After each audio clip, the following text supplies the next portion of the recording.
శ్రీ గణేశాయ నమః. శ్రీ గురుభ్యో నమః. శ్రీ సరస్వత్యై నమః. రాష్ట్రీయ స్వయం సేవక్ సంఘ నిర్మాత పరమ పూజనీయ డాక్టర్ కేశవ్ బలీరామ్ హెడ్గేవార్ జీవనగాథ పెను తుఫాన్లో దీపస్తంభం 25వ భాగంనకు సర్వులకు సాదర స్వాగతం. సంఘ కార్యం అన్ని వైపులా పెరుగుతున్నది. దాని పరోక్ష పరిణామం డాక్టర్జీ ఆరోగ్యం మీద పడసాగింది. అందరికీ డాక్టర్జీ కావాలి. విదర్భలో అనేక శాఖలను వారు సందర్శించారు. కానీ ఈ పర్యటన వారి ఆరోగ్యానికి సరిపడలేదు. తిరిగి వచ్చిన తర్వాత ప్రతిరోజు జ్వరం వచ్చేది. బలహీనత చాలా పెరిగింది. ఇంత బాగా దృఢంగా ఉన్న శరీరం లోపల నుంచి డొల్లావడం ప్రారంభించింది. దగ్గు లేదు, కానీ ఊపిరితిత్తుల బలహీనత బాగా కనపడుతున్నది. దానివల్ల వెళ్ళాలని ఉన్న కాన్పూర్కు వెళ్ళలేకపోయారు. అయినా నాగ్పూర్లోనే అనేక పనులు నడుస్తున్నాయి. కుల భేదాలకు వ్యతిరేకంగా ఉపన్యాసాలు ఇవ్వడం, వచ్చిన ప్రతి ఉత్తరానికి జవాబులు వ్రాయడం. లోకమాన్య తిలక్ మిత్రులు, సతారాకు చెందిన శ్రీ దాదాసాహెబ్ కరందీకర్ వంటి పెద్ద మనుషులు నాగ్పూర్ వస్తే వారిని కలిసి శాఖను చూడడానికి ఆహ్వానించడం, స్వయంగా వాళ్ళని తీసుకెళ్లి శాఖను చూపించడం, ఇలాంటి పనులు నిరంతరాయంగా నడుస్తున్నాయి. అదే సమయంలో నాగ్పూర్లో లాగా పూణేలో కూడా అధికారి శిక్షణ వర్గ ప్రారంభమైంది. దానిలో పాల్గొనడానికి ఏప్రిల్ 16న డాక్టర్జీ నాగ్పూర్ నుండి బయలుదేరారు. ఆ ప్రయాణంలో వారు పూణే, నాసిక్, ఠాణే, ముంబై, సాంగ్లీ లాంటి ప్రదేశాలను పర్యటించారు. ఆ పర్యటన దాదాపు నెల రోజులు సాగింది. కోరిక ఉన్న అనారోగ్య కారణాల వల్ల కొంకణ్ ప్రాంతానికి వెళ్ళలేకపోయారు. పూణే నుండి సాంగ్లీ వరకు ప్రయాణం నిజానికి సుఖంగా జరగాల్సి ఉంది. రాత్రిపూట స్థలం దొరికినా నడుము నొప్పి వల్ల నిద్రపోవడం వారికి కష్టమైంది. ఉదయం సాంగ్లీ స్టేషన్కు స్వాగతం చెప్పడానికి అనేక మంది స్వయం సేవకులు వచ్చారు. వారితో పాటు నగరానికి చెందిన అనేక మంది ప్రముఖులు కూడా వచ్చారు. కానీ డాక్టర్జీకి లేచి కూర్చోవడం కానీ నిలబడడం కానీ సాధ్యం కాలేదు. అలాంటి స్థితిలో కూడా తన నడుము నొప్పి ఎదుటివారికి తెలియకుండా ఉండేలా డాక్టర్జీ బండి నుండి దిగి పూలమాలతో స్వాగతం స్వీకరించారు. శ్రీ లిమయ్యే అన్నారు, ఇక్కడి నుండి నేరుగా సంఘస్థాన్లో ఏర్పాటు చేసిన సంచలన కార్యక్రమం ఉంది అని. వారు నడుము నొప్పి ఇతర దృష్టికి రానియకుండా అతి కష్టం మీద ఆ పని పూర్తి చేశారు. కానీ ఆ నొప్పి మధ్యాహ్నం కాశీనాథ్ పంత్ దృష్టికి వచ్చింది. వారు అడిగారు, డాక్టర్జీ, మీకు లేచేటప్పుడు కూర్చునేటప్పుడు ఇబ్బంది కలుగుతున్నదా? అవును, రాత్రి ప్రయాణంలో నడుము పట్టుకుంది. కొద్దిగా కదిలినా కూడా ప్రాణం పోయేలా బాధ కలుగుతున్నది. మరి స్టేషన్లోనే ఎందుకు చెప్పలేదు? మన సంఘస్థాన్లో ఉన్న సంచలన కార్యక్రమాన్ని రద్దు చేసేవారం కదా. మీ ఉత్సాహాన్ని చల్లార్చడం నాకు ఇష్టం లేదు. కానీ ఆరోగ్యం ముందు, తర్వాత కార్యక్రమం. ఇంత వయసులో ఇలా పరిగెత్తడమే విశేషం. ఇప్పుడు సాయంకాలం శాఖలో జరిగే ఉపన్యాస కార్యక్రమం రద్దు. కానీ కార్యక్రమం రద్దు అయితే స్వయం సేవకుల ఉత్సాహం తగ్గిపోతుంది కదా. కానివ్వండి, మీ ఆరోగ్యం ముందు ఈ ఉత్సాహానికి ఏమీ ప్రాముఖ్యత లేదు. రోజంతా ఇంట్లోనే పడుకొని వచ్చిపోయే వారితో కాస్త నిదానంగా మాట్లాడితే సరిపోతుంది అన్నారు. ఆ నడుము నొప్పి వారం రోజులు అలాగే ఉంది. ఈ వారం రోజులు ఉదయం నుంచి రాత్రి బాగా పొద్దుపోయేదాకా కాశీనాథ్ పంత్ ఇల్లు ఒక యాత్రాస్థలంగా మారింది. గుంపులు గుంపులుగా స్వయం సేవకులు, ఊరిలోని ప్రముఖ వ్యక్తులు వచ్చేవారు. వారందరితో డాక్టర్జీ సంఘ విషయాలను మాట్లాడుతుండేవారు. ఒకవైపు నడుము నొప్పి, రెండో వైపున ఆగకుండా మాట్లాడడం జంటగా నడుస్తూనే ఉన్నాయి. మే 2వ తేదీ నాటికి నొప్పి కొద్దిగా తగ్గింది. ఆ రోజు సాయంకాలం సంఘస్థాన్లో చాలా ఎక్కువ మంది ప్రజల ముందర వారు ఉపన్యసించారు. ఉపన్యాసంలో వారు అన్నారు, ఇప్పుడు మన దేశంలో 175 స్థలాల్లో సంఘ కార్యం నడుస్తున్నది. కానీ మన దేశ విస్తీర్ణాన్ని దృష్టిలో పెట్టుకుంటే మనం చాలా పెరిగామని అనుకోవడానికి వీల్లేదు. ఇప్పుడు కేవలం ప్రారంభం మాత్రమే అయింది. ప్రస్తుతం రాజకీయాల్లో సత్య అహింస నినాదాలు నడుస్తున్నాయి. కానీ సత్యం, అహింస ఎప్పుడు పాటించబడతాయి? బలహీనులు దీన్ని ఎలా అమలు చేయగలుగుతారు? ప్రతివారు ఆత్మరక్షణకు సిద్ధం కావాలి. దాని కొరకు హింస చేయవలసిన అవసరం లేదు. హిందూ సమాజానికి పెద్ద నష్టం జరగబోతోంది. దాన్ని నివారించాలి. ఈ హిందూస్థానం కేవలం హిందువులదిగానే ఉండేది. మన సంఖ్య కేవలం 25 కోట్లు మాత్రమే ఉంది. మిగతా వారు 10 కోట్లయినారు. వారు ఇంతకుముందు హిందువులే. కేవలం మన ఉపేక్ష వల్ల, దుర్లక్ష్యం వల్ల ఇంత పెద్ద సంఖ్య మన ధర్మంలోంచి వెళ్ళిపోయింది. ఇంత ఉదాసీనత మంచిది కాదు. మనం సంఘటితం, బలశాలురం కావాలి. అలా అయినప్పుడు మన వైపు వక్రదృష్టితో చూసే శక్తి ఎవరికి ఉంటుంది? ఆ తరువాత సత్యం, అహింసలను ప్రచారం చేయడానికి ఎంతో సమయం పట్టదు. ఫోటో తీయించుకోవడం డాక్టర్ జీకి ఎప్పుడూ అయిష్టత ఉండేది. కాశీనాథ్ పంత్ ఈ విషయంలో పట్టుపట్టారు. సరసంఘ చాలక్ పూర్ణ గణవేషలో ఉన్న ఒక ఫోటో దిగాలనేదే ఆ పట్టు. డాక్టర్ జీ దాన్ని తీవ్రంగా నిరాకరించారు. కానీ కాశీనాథ్ పంత్ బలవంతంగా ఓ షరతు మీద ఒప్పించారు. ఒక కాపీ తయారైన తర్వాత దాని నెగిటివ్ను చించేస్తానని, ఫోటోను ప్రచార నిమిత్తం ఉపయోగించనని ఆ షరతు. దానివల్ల డాక్టర్ జీ పూర్ణ గణవేషలో ఉన్న ఫోటో ఒక్కటి మాత్రమే ఉంది. విదర్భ నుండి తిరిగి వస్తున్నప్పుడు వారికి ఒక విషయంలో తృప్తి కలిగింది. దారిలో వారు అకోలాలో దిగారు. అక్కడ ఒక సంఘవర్గ జరుగుతున్నది. దాని నేతృత్వ బాధ్యత శ్రీ గోల్వల్కర్ గురూజీకి అప్పచెప్పబడింది. వారు అక్కడ తమ నేర్పరితనంతో ప్రభావవంతమైన వాతావరణం ఏర్పాటు చేశారు. ఇది చూసి డాక్టర్ జీకి చాలా ఆనందం కలిగింది. ఆ సమయంలో శ్రీ గురూజీ వ్రాసిన LLB మొదటి సంవత్సరం పరీక్ష మంచి మార్కులతో ఉత్తీర్ణులైనారనే శుభవార్త వెలువడింది. దాని కారణంగా డాక్టర్ జీ ఆనందం రెట్టింపైంది. పేడా తీసుకొచ్చి అందరికీ పంచిపెట్టారు. డాక్టర్ జీకి ఇన్నాళ్ళు ఒక చింత బాధిస్తుండేది. తదనంతరం సంఘ కార్యం ఏమవుతుందో అనే ఆ చింత. గురూజీ ప్రవేశంతో ఆ చింత తీరిపోయింది. ఇంత బుద్ధిమంతుడు, నీతిజ్ఞుడు, సమర్థుడు, జాగరూకుడు, కర్తృత్వ శక్తి కలిగిన ఒక రత్నం మన చేతిలోకి వచ్చింది. అయితే శ్రీ గురూజీ వైరాగ్య ప్రవృత్తి, రామకృష్ణ ఆశ్రమానికి తరచుగా వెళ్ళి రావడం, ఆధ్యాత్మిక గ్రంథాల పఠనం, ధ్యానం, ధారణ చేయడం చూస్తే డాక్టర్ జీ మనసులో ఈ పక్షి ఎప్పుడైనా పంజరం నుండి పారిపోతుందేమో అన్న అనుమానం కలుగుతుండేది. వైరాగ్యం విషయంలో డాక్టర్ జీకి ఎటువంటి వ్యతిరేకత లేదు. డాక్టర్ జీ స్వయంగా ప్రాపంచిక విషయాల పట్ల అనాసక్తితోనే ఉండేవారు. కానీ సమాజాన్ని వదిలే వైరాగ్యం డాక్టర్ జీకి ఇష్టం లేదు. సతారాలోని ప్రఖ్యాత న్యాయవాది శ్రీ దాదాసాహెబ్ కరందీకర్కి సంఘం అంటే చాలా ప్రేమ ఉండేది. 1935లో వారు నాగ్పూర్లో స్వర్గస్థులైనారు. ఆయన కోరిక మేరకు ఆయన కుమారుడు బారిస్టర్ విఠలరావు కరందీకర్ డాక్టర్ జీకి 100 రూపాయలు పంపుతూ ఇలా వ్రాశారు: ధనుర్విద్యలో ప్రావీణ్యత సంపాదించిన స్వయం సంఘ సేవకునకు ఒక వెండి డాలు కొని బహుకరించాలని ఈ ధనాన్ని స్వర్గీయ దాదాసాహెబ్ కోరిక మేరకు పంపుతున్నాను. దాన్ని యథోచితంగా వినియోగించండి. డాక్టర్ జీ వారికి ఉత్తరం రాశారు: సంఘులో ధనుర్విద్య శిక్షణ ఇప్పుడు ఇవ్వడం లేదు.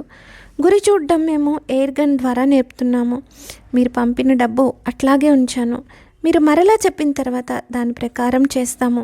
మీరు కోరిన విధంగా చేయలేకపోతున్నందుకు క్షమాపణ కోరుతున్నాను. తర్వాత సతారా శాఖకు స్థలాన్ని కొనడానికి ఆ డబ్బు ఉపయోగించబడింది. డాక్టర్ జీ వ్యవహారం ఇలా నిక్కచ్చిగా ఉండేది. 1935 డిసెంబర్లో మహామన మదన్ మోహన్ మాలవీయ అధ్యక్షతన పూణేలో హిందూ మహాసభ సమ్మేళనం జరగబోతున్నది. మొత్తం దేశం నుంచి హిందుత్వం ఎడల నిష్ఠ, కర్తృత్వ శక్తి కల మేధావులు పెద్ద సంఖ్యలో పూణేలో కలుస్తారు. వారికి సంఘ పని చూపించడానికి ఇది మంచి అవకాశం. సంఘం పూణే శాఖ ఉత్తమ ప్రదర్శన చేయాలని వారి ప్రయత్నాలు మొదలుపెట్టారు. ఆ సభకు డాక్టర్ జీని తప్పకుండా రావాలని ఆహ్వానించారు. అదే సమయంలో డాక్టర్ జీ కాలుకు పుండైన కారణంగా అనారోగ్యం వల్ల రాలేకపోతున్నారనే టెలిగ్రామ్ కృష్ణారావు మహరీల్ నాగ్పూర్ నుండి కూడా పంపారు. డాక్టర్ జీ ఉండలేకపోయారు. డిసెంబర్ 28న అలాగే కాలినొప్పితో బాధపడుతూనే పూణే చేరారు.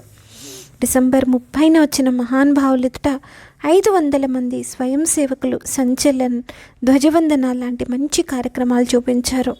ఆ తర్వాత డాక్టర్ ముంజే పద్మరాజ్ జైన్ సంఘ లక్ష్యాన్ని, కార్యపద్ధతిని వివరించారు. ఈ సందర్భంగా మీరు సంఘ కార్యక్రమాలు స్వయంగా చూశారు, అందువల్ల నేను ఎక్కువ వివరించవలసిన పని లేదు అని వారన్నారు. డాక్టర్ జీ ఆరోగ్యం బాగాలేనందువల్ల మాట్లాడలేకపోయారు. కానీ హృదయపూర్వక ధన్యవాదాలు సమర్పించారు. అలా ధన్యవాదాలు చెప్పడమే ఆనాటి కార్యక్రమంలో విశేషమైన ఆకర్షణ.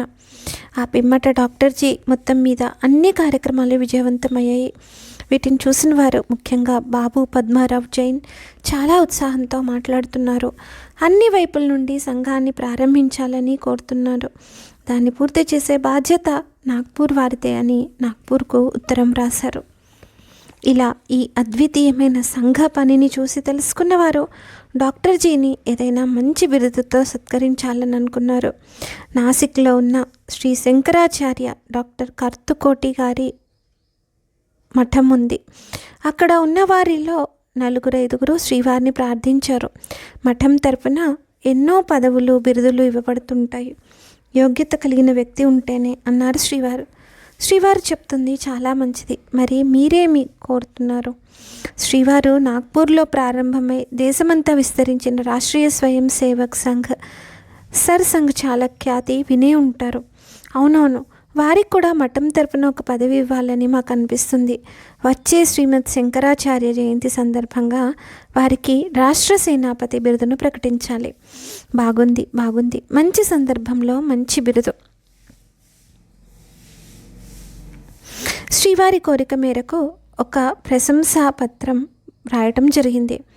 దానిలో విషయం ఇలా ఉంది: శ్రీమద్ పరమహంస పరివ్రాజకాచార్య పదవాక్య ప్రమాణ పారావార పారీణ యమ నియమాసన ప్రాణాయామ ప్రత్యాహార ధ్యాన ధారణ సమాధ్యష్టాంగ యోగ నిష్ఠాననిష్ట తపః చక్రవర్త్యా నాధ్య విచ్ఛిన్న గురు పరంపరా ప్రాప్త షడ్దర్శన స్థాపనాచార్య వ్యాఖ్యాన సింహాసనాధీశ్వర సకల నిగమాగమసార హృదయ సాంఖ్యాత్రయ ప్రతిపాదక వైదిక మార్గ ప్రవర్తక సర్వతంత్ర స్వతంత్రాది రాజధాని నాసిక సింహాసన ప్రతిష్టాపనాచార్య శ్రీమద్ రాజాధిరాజ రాజగురు మండలాచార్య శ్రీ గోదాతీరవాసి శ్రీమద్ విద్యాశంకర్ భారతి డాక్టర్ హెడ్గే వార్కు హిందూ రాష్ట్ర సేనాపతి అనే బిరుదును ఇవ్వటమైనది.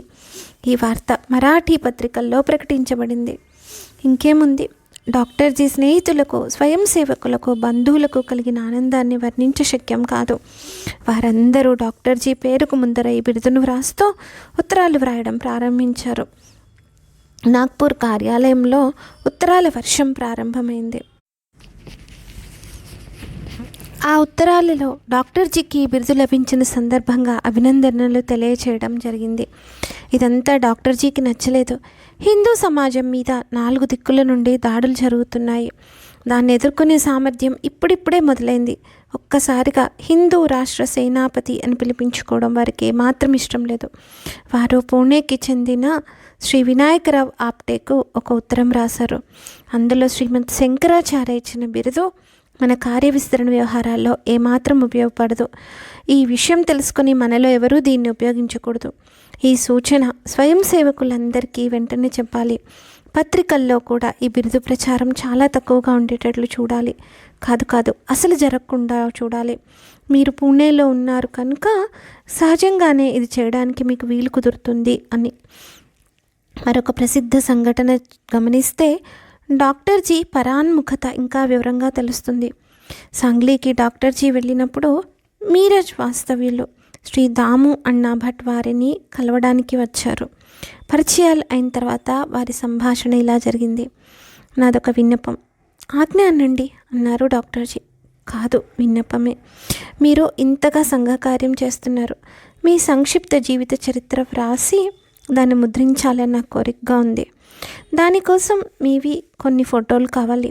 అవి నాకు పోస్టు ద్వారా పంపితే కూడా సరిపోతుంది. నేను కొంతమంది పెద్దల చరిత్రలు రాస్తున్నాను. క్షణమాత్రం డాక్టర్జీ శాంతంగా ఉన్నారు. ఆ తర్వాత ఇలా అన్నారు: భట్ గారు, నా ద్వారా చరిత్ర రాసేంత గొప్ప విషయం ఏమీ జరగలేదు. అదెలా? సంఘ కార్యం ఇంత పెద్దగా 4 దిశలా వ్యాపించింది. మీ మనస్సులో సంఘ విషయంలో ఉన్న ప్రేమాదరాలు నాకు తెలుసు. దీనికి మీకు నేను అత్యంత కృతజ్ఞుణ్ణి. కానీ మీ కోరిక ప్రకారం చరిత్ర వ్రాయడానికి గొప్ప గొప్ప సంఘటనలు నా జీవితంలో జరిగాయని నేను అనుకోవడం లేదు. మీకు కావలసిన ఫోటోలు కూడా నా వద్ద లేవు. అందుకని మీరు రాస్తున్న జీవిత చరిత్రల్లో నా పేరు సరిపోదు. మీరు నన్ను క్షమించండి అని.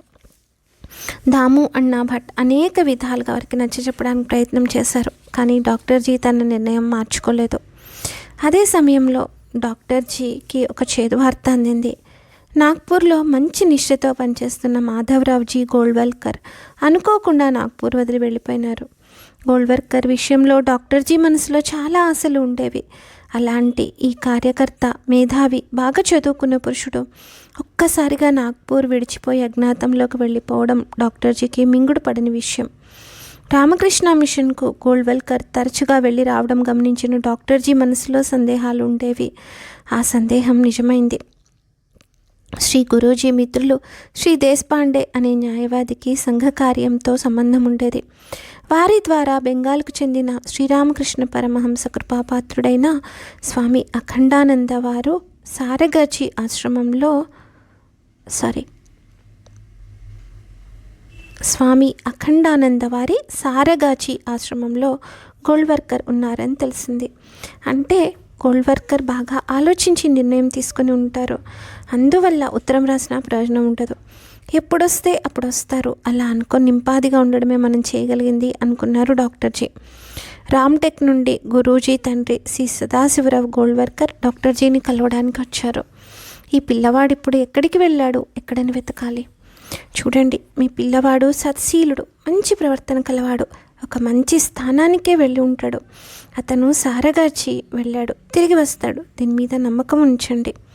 తన కుమారుడు కనపడట్లేదనే వార్త వారిని కలిచివేస్తున్నదని, ముఖ్యంగా గురూజీ తల్లి చాలా బాధపడుతుందనే విషయాన్ని తెలియచేశారు. డాక్టర్జీ అంత ఓదార్పుగా, చూడండి, తన ఒడిలో పెరిగిన పిల్లవాడు చెడు మార్గాన వెళ్ళడని మీరు ఆమెకు చెప్పండి అన్నారు డాక్టర్జీ. మీరు ఆయనకు ఒక ఉత్తరం వ్రాయండి అన్నారు సదాశివరావు. మీ కుమారుడు చాలా తెలివిగలవాడు, అతను కూడా కొంత ఆలోచించి ఉంటాడు. మన ఉత్తరం వల్ల ఏమీ ఉపయోగం ఉండదు, కానీ మీ మీద ఆయనకు శ్రద్ధాభక్తులు ఉన్నాయి. మీ ఉత్తరం వల్ల తప్పక పని అవుతుంది. మీరు కావాలంటే అలాగే వ్రాస్తాను, కానీ ఇలా వ్రాయడం వృధా అవుతుందని ఇప్పుడే